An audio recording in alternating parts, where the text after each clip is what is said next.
ओम साईराम साई बाबा कृपारू आपण मैंने समस्ते भलरे थांतु। आज साई संदेश रे बाबा कहते मो पिला माने सबु बेले शांत रहिबाकु चेष्टा कर। शांत मनरे जे कोनोसी काम करिबो ना निश्चय हब।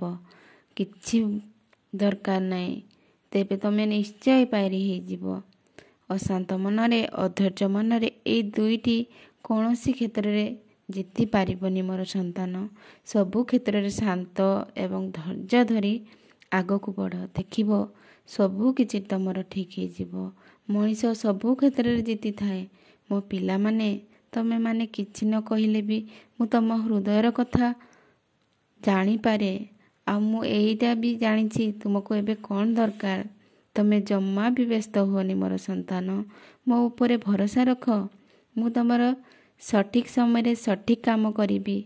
आ तमे जेमिति बहुत सारा खुशी रे रहिबो सेही व्यवस्था मु करी। तमे चिंता काई करूछ मोर संतान। निश्चय मु बास टिके श्रद्धा विश्वास रख मो ऊपर सबु किछि ठीक होई जिवो। आमर किछि पिला माने देह बहुत असुस्थ होउची सेथिरे चिंता करिवार किछि आवश्यक नाही। मो साई विभूति टिके पानी रे पकाई सेवन कर देखिब तम देह संपूर्ण भाव रे भल होई जिवो। मो ऊपर विश्वास रखी तमे पियो देखिब तम देह पूरा भल होई जिवो। मु सेईटा भी जाने। आ मोर उदी को सबु बेले सेवन कर। मु जानिछि मझिरे मझिरे तू भूल बाटरे जाउछु। मु सबु देखुछि किंतु भूल बाटरे न जाई तू शांत मनरे सबु बेले शांत स्वभाव रे रुह। मु कहूछि सबु बेले उदी सेवन कर देखिब तम देह भल होई जिवो। आ किछि पिला मानकु कहूछि से तांकर कर्म प्रति ध्यान दियंतु।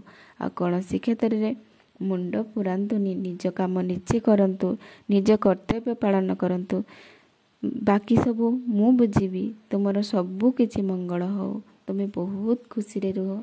आ तुमे बहुत आगकु जाओ। आ साई नाम जप कर।